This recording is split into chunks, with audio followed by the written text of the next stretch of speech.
ଦ୍ୱିତୀୟ ଇତିବୃତ୍ତ ଅଧ୍ୟାୟ 7। ଦେବାଳୟ ପ୍ରତିଷ୍ଠା। ସଲୋମନଙ୍କ ପ୍ରାର୍ଥନାର ସମାପ୍ତି ଘଟିଲା ପରେ ସ୍ୱର୍ଗରୁ ଅଗ୍ନି ଅବତୀର୍ଣ୍ଣ ହୋଇ ହୋମବଳି ତଥା ଅନ୍ୟାନ୍ୟ ବଳିବସ୍ତୁ ଦଗ୍ଧ କଲା ଓ ପ୍ରଭୁଙ୍କ ମହିମା ଦେବାଳୟକୁ ପରିପୂର୍ଣ୍ଣ କଲା।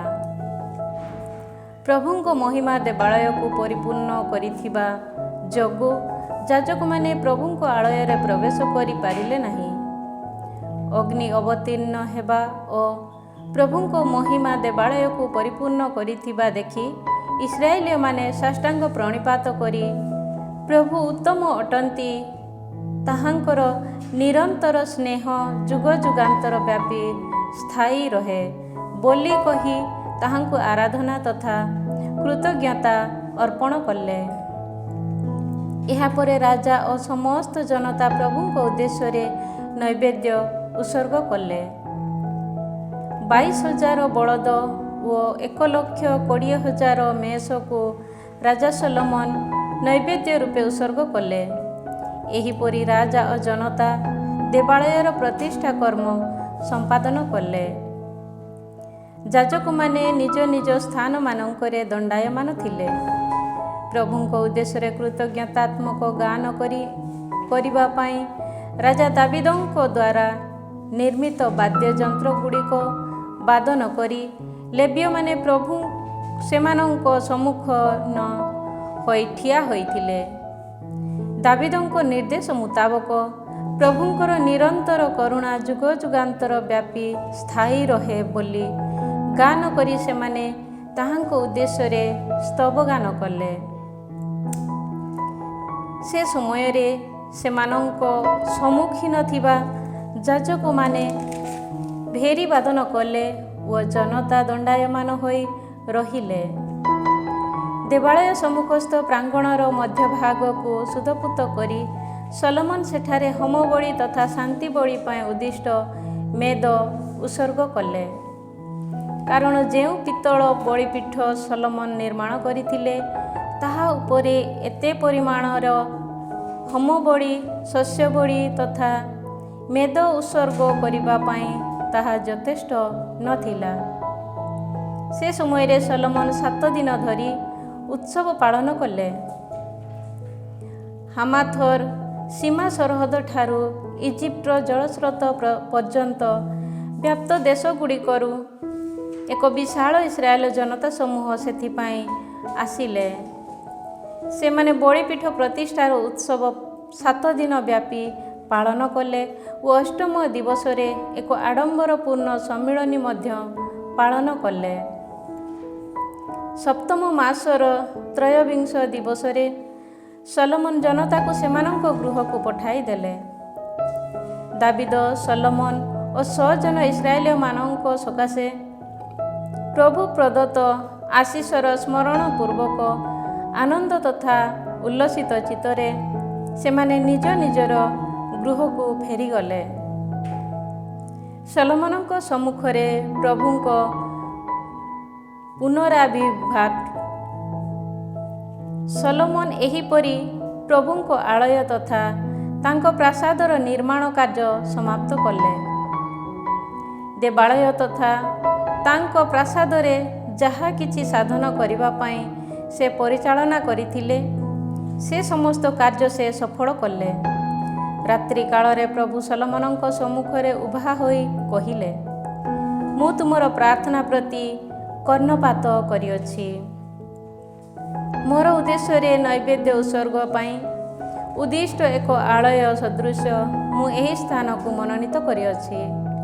ଦୃଷ୍ଟିପାତ ନ କରି ଆକାଶମଣ୍ଡଳକୁ ରୁଦ୍ଧ କରିବା, ଦେଶରେ ରପିତ କର୍ଷଣ ବିନାଶ କରିବା ପାଇଁ ପଙ୍ଗପାଳ ପଠାଇବା କିମ୍ବା ଜନତା ମଧ୍ୟରେ ମହାମାରୀ ଘଟାଇବା ସମୟରେ ମୋ ନାମଧାରୀ ମୋର 100 ଜନ ଯଦି ନିଜକୁ ବିନୀତ କରିବେ, ମୋର ସନ୍ଧାନ ପୂର୍ବକ ମୋ ସନ୍ନିଧାନରେ ଯଦି ପ୍ରାର୍ଥନା କରିବେ ଓ ସେମାନଙ୍କ ଦୁଷ୍କର୍ମାବଳୀରୁ ବିମୁଖ ହେବେ, ତେବେ ମୁଁ ସ୍ୱର୍ଗଧାମରୁ ସେମାନଙ୍କ ପ୍ରାର୍ଥନା ଶୁଣି ସେମାନଙ୍କ ପାପକୁ କ୍ଷମା ଦେବି ଓ ସତ୍ସଙ୍ଗେ ଦେଶଟିକୁ ସମୃଦ୍ଧିଶାଳୀ କରିବି। ଏହି ସ୍ଥାନରେ ଅର୍ପିତ ପ୍ରାର୍ଥନା ପ୍ରତି ମୋର ଚକ୍ଷୁ ଉନ୍ମୁକ୍ତ ଓ ମୋର କର୍ଣ୍ଣ ମନୋଯୋଗୀ ହୋଇ ରହିବ। ମୋର ନାମ ଏଠାରେ ଚିରକାଳ ବ୍ୟାପୀ ସଂସ୍ଥାପିତ ହୋଇ ରହିବା ପାଇଁ ଏହି ଆଳୟକୁ ମନୋନୀତ କରି ମୁଁ ଶୁଦ୍ଧପୂତ କରିଅଛି। ତେଣୁ ହୃଦୟାଭିଳାଷ ପୂର୍ବକ ମୁଁ ତାହା ଅଭିମୁଖରେ ନିରୀକ୍ଷଣ କରିବି।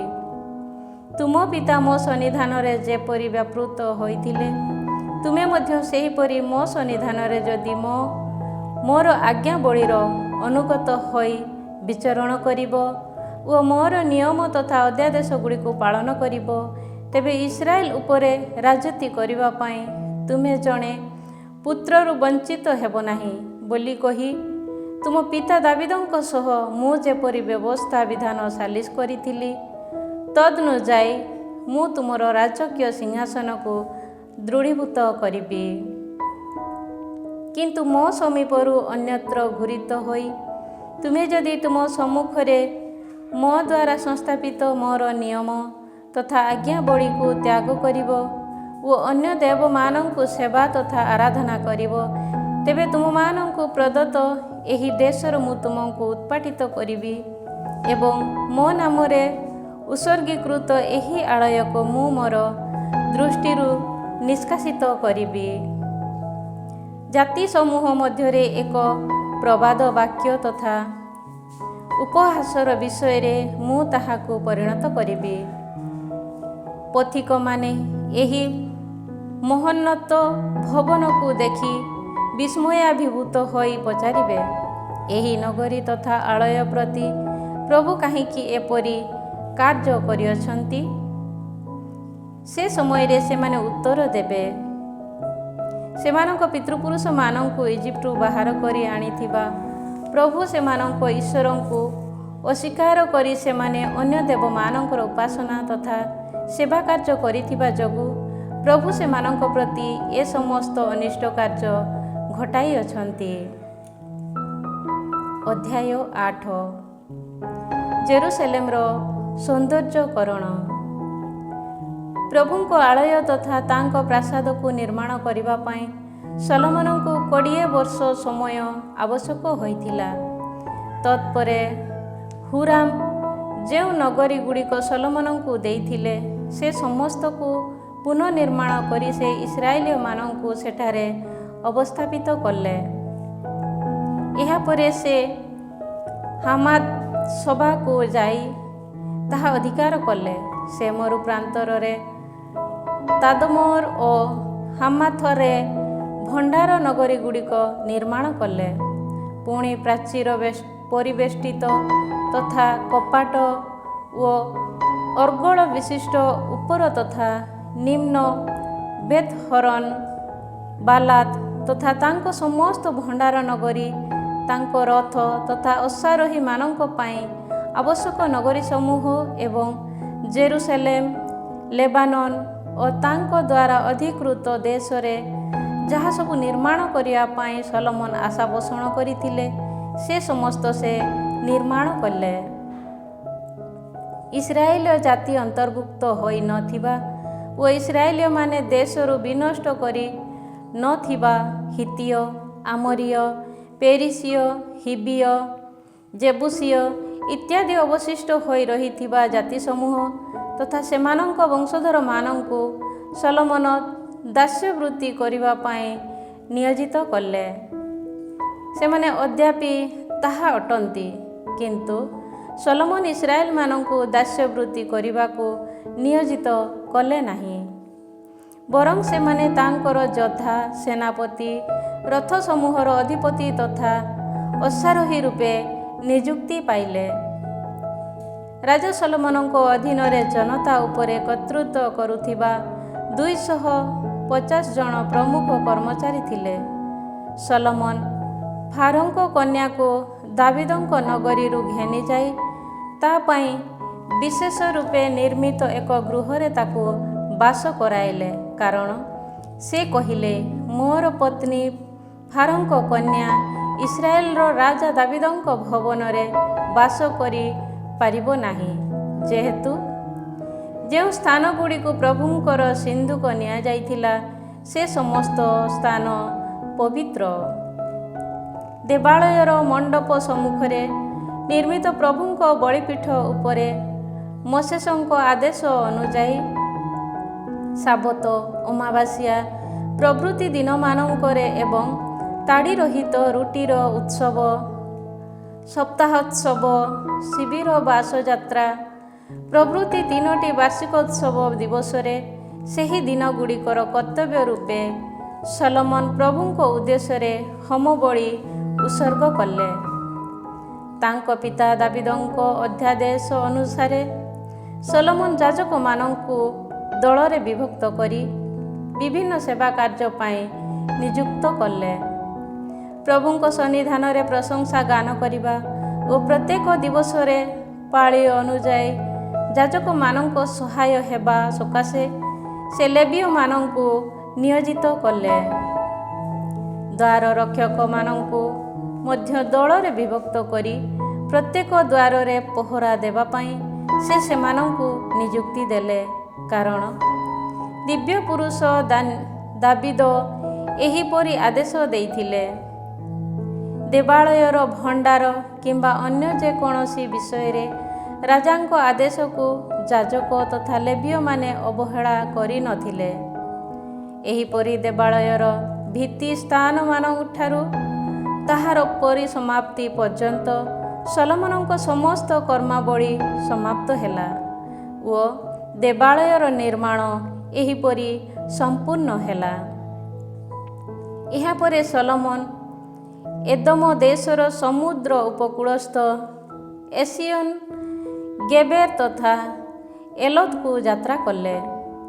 ସମୁଦ୍ର ଯାତ୍ରା ପାଇଁ ପରିଚୟ ପ୍ରାପ୍ତ ତାଙ୍କ ଦାସମାନଙ୍କ ଦାୟିତ୍ୱରେ ହୁରାମ ସଲୋମନଙ୍କ ପାଇଁ ଜାହାଜଗୁଡ଼ିକୁ ପଠାଇଲେ। ସେମାନେ ସଲୋମନଙ୍କ ଦାସମାନଙ୍କ ସହ ଅଫିର ପର୍ଯ୍ୟନ୍ତ ଯାତ୍ରା କରି ସେଠାରୁ 450 ତାଲେଣ୍ଟ ସ୍ୱର୍ଣ୍ଣ ଆଣି ରାଜା ସଲୋମନଙ୍କୁ ଦେଲେ। ଅଧ୍ୟାୟ 9 ସେବା ରାଣୀର ସନ୍ଦର୍ଶନ।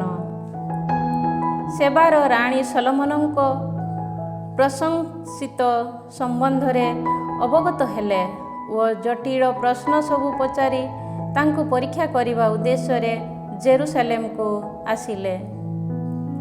ସୁଗନ୍ଧ ଦ୍ରବ୍ୟ, ଅତ୍ୟଧିକ ସ୍ୱର୍ଣ୍ଣ ତଥା ବହୁମୂଲ୍ୟ ରତ୍ନ ଅଟୋମାନଙ୍କ ଉପରେ ଲଦି ବହୁ ପରିଜନ ବର୍ଗ ସମେତ ସେ ଆସିଥିଲେ। ସଲୋମନଙ୍କୁ ସାକ୍ଷାତ କରି ଯେଉଁ ସମସ୍ତ ପ୍ରଶ୍ନ ତାଙ୍କୁ ପଚାରିବା ପାଇଁ ସେ ଆଶା ପୋଷଣ କରିଥିଲେ ସେ ସମସ୍ତ ସେ ପଚାରିଲେ। ସଲୋମନ ସେ ସମସ୍ତ ପ୍ରଶ୍ନର ସମୁଚିତ ଉତ୍ତର ଦେଲେ। ସଲୋମନଙ୍କୁ ଏପରି କିଛି ଅଜ୍ଞ ନଥିଲା ଯାହାର ସେ ଉତ୍ତର ଦେଇ ପାରିନଥିଲେ।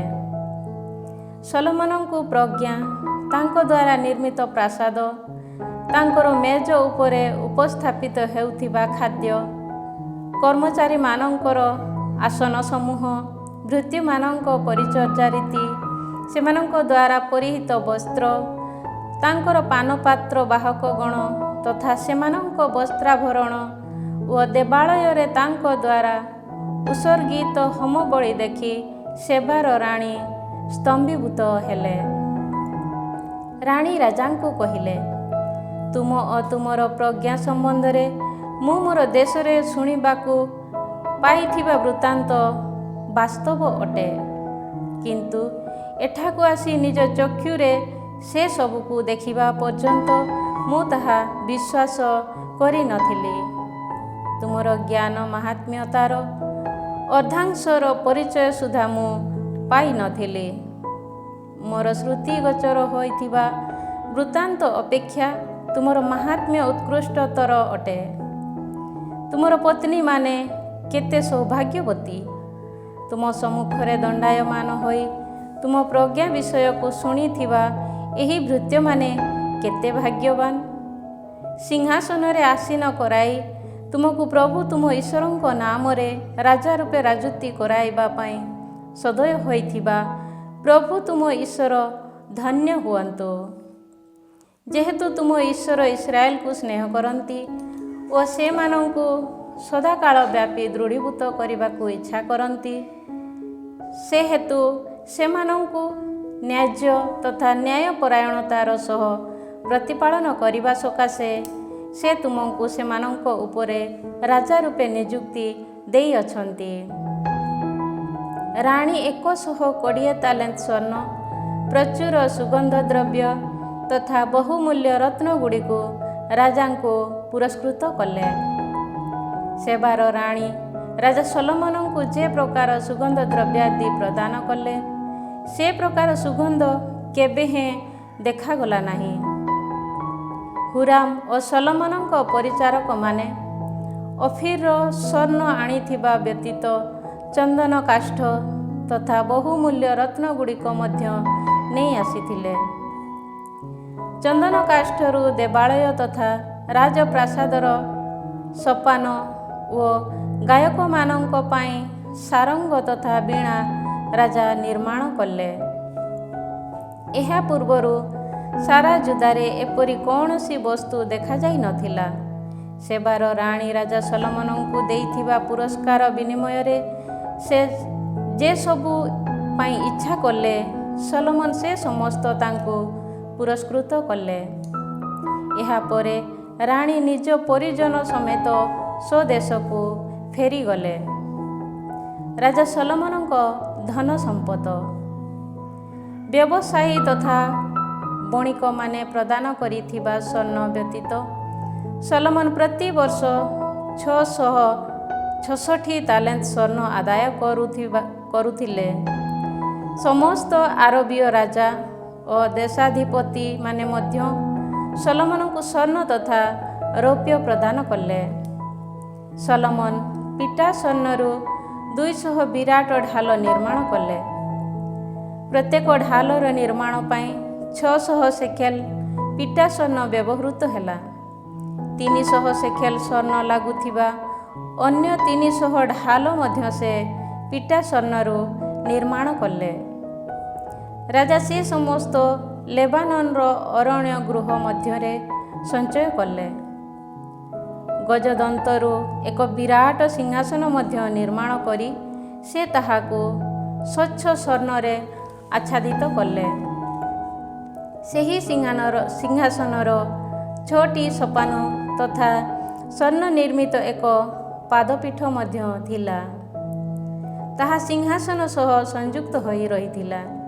ସିଂହାସନର ଉଭୟ ପାର୍ଶ୍ୱରେ ହସ୍ତାବଲମ୍ବନ ଓ ହସ୍ତାବଲମ୍ବନ ସମୀପରେ 2ଟି ସିଂହର ପ୍ରତିମୂର୍ତ୍ତି ମଧ୍ୟ ପ୍ରସ୍ତୁତ ହୋଇଥିଲା। ପ୍ରତ୍ୟେକ ସୋପାନର ଉଭୟ ପାର୍ଶ୍ୱରେ ଗୋଟିଏ ଲେଖାଏଁ 6ଟି ସୋପାନ ପାଇଁ 12ଟି ସିଂହ ପ୍ରତିମୂର୍ତ୍ତି ଥିଲା। ଏପରି ଏକ ସିଂହାସନର କୌଣସି ରାଜ୍ୟରେ କେବେ ହେଁ ଦେଖାଯାଇନଥିଲା। ରାଜା ସଲୋମନଙ୍କ ଦ୍ୱାରା ବ୍ୟବହୃତ ସମସ୍ତ ପାନପାତ୍ର ସ୍ୱର୍ଣ୍ଣ ନିର୍ମିତ ଥିଲା ଓ ଲେବାନନ ଅରଣ୍ୟ ଗୃହରେ ବ୍ୟବହୃତ ସମସ୍ତ ବାସନ ସ୍ୱଚ୍ଛ ସ୍ୱର୍ଣ୍ଣରୁ ନିର୍ମିତ ଥିଲା। ସଲୋମନଙ୍କ ଅମଳରେ ରୌପ୍ୟ ମୂଲ୍ୟବାନ ଧାତୁ ରୂପେ ବିବେଚିତ ହୋଇନଥିଲା, କାରଣ ହୁରାମଙ୍କ ପରିଚାରକମାନଙ୍କ ସମେତ ରାଜାଙ୍କ ଜାହାଜଗୁଡ଼ିକ ତାର୍ସିସ ପର୍ଯ୍ୟନ୍ତ ଯାତ୍ରା କରି 3 ବର୍ଷକୁ ଥରେ ସ୍ୱର୍ଣ୍ଣ, ରୌପ୍ୟ, ହସ୍ତିଦନ୍ତ, ବାନର ତଥା ମୟୂର ସମୂହକୁ ନେଇ ଆସୁଥିଲେ। ଏହିପରି ରାଜା ସଲୋମନ ସମ୍ପଦ ତଥା ପ୍ରଜ୍ଞାରେ ଭୂପୃଷ୍ଠବାସୀ ସମସ୍ତ ରାଜାଙ୍କୁ ଟପିଗଲେ। ଈଶ୍ୱର ସଲୋମନଙ୍କୁ ପ୍ରଦାନ କରିଥିବା ପ୍ରଜ୍ଞାର କଥା ଶୁଣିବା ପାଇଁ ପୃଥିବୀବାସୀ ସମସ୍ତ ରାଜା ତାଙ୍କର ସନ୍ଧାନ କଲେ। ସେମାନେ ପ୍ରତ୍ୟେକେ ପ୍ରତିବର୍ଷ ରୌପ୍ୟ ତଥା ସ୍ୱର୍ଣ୍ଣ ନିର୍ମିତ ଆସବାବପତ୍ର, ବହୁ ବସ୍ତ୍ର, ମୀରା, ସୁଗନ୍ଧ ଦ୍ରବ୍ୟ, ଘଟକ ତଥା ଖଚରମାନଙ୍କୁ ତାଙ୍କୁ ପୁରସ୍କୃତ କଲେ। ଘଟକ ତଥା ରଥ ସମୂହ ରଖିବା ପାଇଁ ତାଙ୍କର 4000 ଅଶ୍ୱଶାଳା ଓ 12000 ଅଶ୍ୱାରୋହୀମାନେ ଥିଲେ। ସେ ସେମାନଙ୍କୁ ଜେରୁସାଲେମରେ ନିଜ ନିକଟରେ ଓ ଅନ୍ୟ ରଥ ନଗରୀମାନଙ୍କରେ ଅବସ୍ଥାପିତ କଲେ। ୟୁଫ୍ରେଟିସ୍ ନଦୀଠାରୁ ଫିଲିସ୍ତୀୟମାନଙ୍କ ଦେଶ ତଥା ଇଜିପ୍ଟର ସୀମା ସରହଦ ପର୍ଯ୍ୟନ୍ତ ବିଦ୍ୟମାନ ସମସ୍ତ ରାଜାଙ୍କ ଉପରେ ସେ ନିଜ କର୍ତ୍ତୃତ୍ୱ ବିସ୍ତାର କଲେ। ସେ ଜେରୁସାଲେମରେ ରୌପ୍ୟକୁ ପଥର ଓ ଦେବଦାରୁରୁ କାଷ୍ଠରୁ ଡିମିରି କାଠ ସଦୃଶ ସୁଲଭ କଲେ। ଇଜିପ୍ଟ ତଥା ଅନ୍ୟ ସମସ୍ତ ଦେଶଠାରୁ ଘଟକମାନଙ୍କୁ ଆମଦାନୀ କରାଯାଇଥିଲା। ସଲୋମନଙ୍କ ଦ୍ୱାରା ସଂସ୍ଥାପିତ ଅନ୍ୟ ସମସ୍ତ କାର୍ଯ୍ୟକଳାପ ଆଦ୍ୟରୁ ଶେଷ ପର୍ଯ୍ୟନ୍ତ ପ୍ରବକ୍ତା ନାଥାନଙ୍କ ଇତିହାସ ପୁସ୍ତକ, ଶିଲୋନିୟ ଆହିଜାଙ୍କ ପ୍ରବଚନ ଓ ନେବାତର ପୁତ୍ର ଜେରୋଆବମଙ୍କ ସମ୍ପର୍କରେ ଦୂରଦର୍ଶୀ ଇଦ ଲାଭ କରିଥିବା ଦର୍ଶନରେ କ'ଣ ଲିପିବଦ୍ଧ ନୁହେଁ? ସଲୋମନ ଜେରୁସାଲେମରେ 40 ବର୍ଷ ବ୍ୟାପୀ ଇସ୍ରାଏଲ ଉପରେ ରାଜୁତି କଲେ। ସଲୋମନ ତାଙ୍କ ପିତୃପୁରୁଷମାନଙ୍କ ସହ ମହାନିଦ୍ରାରେ ଶୟନ କଲେ ଏବଂ ତାଙ୍କ ପିତା ଦାବିଦଙ୍କ ନଗରୀରେ ସମାଧିସ୍ଥ ହେଲେ। ତାଙ୍କର ପୁତ୍ର ରେହୋବାମ ତାଙ୍କ ସ୍ଥାନରେ ରାଜ୍ୟ ଶାସନର ଦାୟିତ୍ୱ ଗ୍ରହଣ କଲେ। ଅଧ୍ୟାୟ 10 ଇସ୍ରାଏଲର ବିଭାଜନ। ଇସ୍ରାଏଲୀୟ ଜନତା ହେରୋଆବମଙ୍କ ରାଜା ରୂପେ ନିଯୁକ୍ତି ଦେବା ପାଇଁ ଶେକେମରେ ଏକତ୍ରିତ ହେବାରୁ ସେ ଶେକେମକୁ ପ୍ରସ୍ଥାନ କଲେ। ନେବାତର ପୁତ୍ର ଜେରୋଆବମ ଏହା ଶୁଣି ଇଜିପ୍ଟରୁ ଫେରିଆସିଲେ। ସଂରକ୍ଷଣାର୍ଥେ ରାଜା ସଲୋମନଙ୍କ ସମୀପରୁ ସେ ପଳାୟନ କରିଥିଲେ। ଜନତା ଲୋକ ପଠାଇ ତାଙ୍କୁ ଡକାଇଲେ। ଏହାପରେ ଜେରୋଆବମ ଓ ସମସ୍ତ ଇସ୍ରାଏଲ ହେରୋଆବମଙ୍କ ନିକଟ ହୋଇ କହିଲେ, ତୁମର ପିତା ଆମମାନଙ୍କ ଜୁଆଳିକୁ ଭାରାକ୍ରାନ୍ତ କରିଥିଲେ। ସୁତରାଂ ତୁମେ ବର୍ତ୍ତମାନ ସେହି ଭାରପୂର୍ଣ୍ଣ ଜୁଆଳି ଓ ତୁମ ପିତାଙ୍କ ଦ୍ୱାରା ଆୟୋଜିତ ବେଠି ଶ୍ରମକୁ ଲଘୁତର କରିଦିଅ। ତାହା ହେଲେ ଆମେ ତୁମର ସେବା କରିବୁ। ସେ ସେମାନଙ୍କୁ କହିଲେ, ତୁମେମାନେ 3 ଦିନ ପରେ ମୋ ପାଖକୁ ଆସ। ତେଣୁ ଜନତା ସେଠାରୁ ଗଲେ। ତତ୍ପରେ ରାଜା ହେରୋଆବମ ନିଜ ପିତା ସଲୋମନଙ୍କ ବୟୋବୃଦ୍ଧ ପରାମର୍ଶଦାତାମାନଙ୍କ ସହ ଆଲୋଚନା କଲେ। ସେ ସେମାନଙ୍କୁ ପଚାରିଲେ, ମୁଁ ଯେପରି ଏହି ଜନତାକୁ ଏକ ଉତ୍ତର ଦେବି, ସେଥିପାଇଁ ତୁମମାନଙ୍କର ଉପଦେଶ କ'ଣ? ସେମାନେ କହିଲେ, ତୁମେ ଯଦି ଏହି ଜନତା ପ୍ରତି ଦୟା ପ୍ରଦର୍ଶନ କରି ସେମାନଙ୍କୁ ସନ୍ତୁଷ୍ଟ କରିବ ଓ ମାଧୁର୍ଯ୍ୟପୂର୍ଣ୍ଣ ବାର୍ତ୍ତାଳାପ କରିବ, ତେବେ ସେମାନେ ତୁମର ନିତ୍ୟ ସେବକ ହେବେ। କିନ୍ତୁ ସେ ସେହି ବୟୋବୃଦ୍ଧମାନଙ୍କ ଦ୍ୱାରା ପ୍ରଦତ୍ତ ପରାମର୍ଶକୁ ଅବମାନନା କରି ତାଙ୍କ ସଙ୍ଗରେ ବୃଦ୍ଧିପ୍ରାପ୍ତ ତଥା ତାଙ୍କର ସହବର୍ତ୍ତୀ କେତେକ ଯୁବା ବ୍ୟକ୍ତିମାନଙ୍କ ସହିତ ଆଲୋଚନା କଲେ। ସେ ସେମାନଙ୍କୁ ପଚାରିଲେ, ତୁମର ପିତା ଆମ ଉପରେ ଲଦି ଦେଇଥିବା ଜୁଆଳିକୁ ଲଘୁତର କରିଦିଅ ବୋଲି ଦାବି ଜଣାଇଥିବା ଏହି ଜନତାକୁ ମୁଁ ଯେପରି ଗୋଟିଏ ଉତ୍ତର ଦେବି, ସେଥିପାଇଁ ତୁମମାନଙ୍କର ଉପଦେଶ କ'ଣ? ସେ ସମୟରେ ତାଙ୍କ ସହ ବୃଦ୍ଧିପ୍ରାପ୍ତ ସେହି ଯୁବା ବ୍ୟକ୍ତିମାନେ ତାଙ୍କୁ କହିଲେ, ତୁମର ପିତା ଆମ ଉପରେ ଏକ ଭାରାକ୍ରାନ୍ତ ଜୁଆଳି ଲଦି ଦେଇଥିଲେ, କିନ୍ତୁ ତୁମେ ତାହା ଲଘୁତର କର ବୋଲି ଯେଉଁମାନେ ତୁମ ସମ୍ମୁଖରେ ଦାବି ଜଣାଇଛନ୍ତି, ସେହି ଜନତାକୁ ଏହି ଉତ୍ତର ଦିଅ। ମୋର କାଣି ଆଙ୍ଗୁଳି ମୋର ପିତାଙ୍କ କୋଟି ଦେଶ ଅପେକ୍ଷା ଅଧିକ ବଡ଼। ମୋର ପିତା ତୁମ ଉପରେ ଏକ ଭାରାକ୍ରାନ୍ତ ଜୁଆଳି ଲଦି ଦେଇଥିଲେ, କିନ୍ତୁ ମୁଁ ତୁମ ଜୁଆଳିର ଭାରକୁ ଅଧିକ ପରିବର୍ତ୍ତିତ କରିବି। ମୋର ପିତା ତୁମମାନଙ୍କୁ ଚାବୁକ ଦ୍ୱାରା ପ୍ରହାର କଲେ, କିନ୍ତୁ ମୁଁ ତୁମକୁ କଣ୍ଟକ କରଡ଼ାରେ ପ୍ରହାର କରିବି। ତୃତୀୟ ଦିବସରେ ମୋ ପାଖକୁ ଆସ ବୋଲି ରାଜାଙ୍କ ଦ୍ୱାରା ପ୍ରଦତ୍ତ ଆଦେଶ ମୁତାବକ ଜେରୋବାମ ଓ ସମସ୍ତ ଜନତା ତୃତୀୟ ଦିବସରେ ରେହୋବୋମଙ୍କ ପାଖକୁ ଆସିଲେ। ବୟୋବୃଦ୍ଧ ପରାମର୍ଶଦାତାମାନଙ୍କ ଦ୍ୱାରା ପ୍ରଦତ୍ତ ଉପଦେଶକୁ ଅବମାନନା କରି ରାଜା ସେମାନଙ୍କ ନିକଟରେ ରୁକ୍ଷ ଭାଷା ପ୍ରୟୋଗ କଲେ। ସେହି ଯୁବା ପରାମର୍ଶଦାତାମାନଙ୍କ ଉପଦେଶକୁ ଅନୁସରଣ କରି ରାଜା ରେହୋବୋମ ସେମାନଙ୍କୁ କହିଲେ, ମୋର ପିତା ତୁମ ଉପରେ ଏକ ଭାରାକ୍ରାନ୍ତ ଜୁଆଳି ଲଦି ଦେଇଥିଲେ, କିନ୍ତୁ ମୁଁ ତାହାର ଭାରକୁ ଅଧିକ ପରିବର୍ତ୍ତିତ କରିବି। ମୋର ପିତା ତୁମମାନଙ୍କୁ ଚାବୁକ ଦ୍ୱାରା ପ୍ରହାର କରିଥିଲେ, କିନ୍ତୁ ମୁଁ ତୁମକୁ କଣ୍ଟକ କରଡ଼ାରେ ପ୍ରହାର କରିବି। ଏହିପରି ରାଜା ଜନତାର ପ୍ରାର୍ଥନା ପ୍ରତି କର୍ଣ୍ଣପାତ କଲେ ନାହିଁ, କାରଣ ନେବାତର ପୁତ୍ର ଜେରୋବୋମଙ୍କୁ ଶିଲୋନୀୟ ଆହିଜାଙ୍କ ଦ୍ୱାରା ପ୍ରଭୁ କଥିତ ବଚନର ପରିପୂର୍ଣ୍ଣତା ଉଦ୍ଦେଶ୍ୟରେ ସ୍ୱୟଂ ପ୍ରଭୁ ଏହିପରି ନିରୂପଣ କରିଥିଲେ। ରାଜା ସେମାନଙ୍କ ପ୍ରାର୍ଥନା ପ୍ରତି କର୍ଣ୍ଣପାତ କରୁନାହାନ୍ତି ଦେଖି ଇସ୍ରାଏଲ ଜନତା ରାଜାଙ୍କୁ କହିଲେ, ଦାବିଦଙ୍କ ସହ ଆମର କି ସମ୍ପର୍କ ଅଛି? ଜେସେଙ୍କ ପୁତ୍ର ସହ ଆମମାନଙ୍କର କୌଣସି ଉତ୍ତରାଧିକାର ନାହିଁ। ହେ ଇସ୍ରାଏଲ, ତୁମ ତମ୍ବୁ ସମୂହକୁ ଫେରିଯାଅ। ହେ ଦାବିଦ, ତୁମ ନିଜ ବଂଶର ପ୍ରତିପାଳନ କର। ଏହାପରେ ଇସ୍ରାଏଲ ନିଜ ନିଜର ତମ୍ବୁ ସମୂହକୁ ଫେରିଗଲେ। ରେହୋବୋମ କେବଳ ଜୁଦା ଦେଶସ୍ଥିତ ନଗରୀ ସମୂହବାସୀ ଇସ୍ରାଏଲ ଜନତା ଉପରେ ରାଜୁତି କଲେ। ତତ୍ପରେ ବେଠି ଶ୍ରମିକମାନଙ୍କ ତତ୍ତ୍ୱାବଧାରକ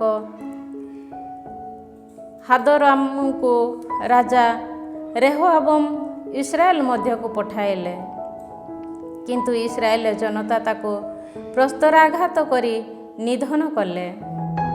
ସୁତରାଂ ଜେରୁସାଲେମକୁ ଫେରିଯିବା ପାଇଁ ରାଜା ରେହୋବୋମ ସତର ହୋଇ ତାଙ୍କ ରଥ ଆରୋହଣ କଲେ।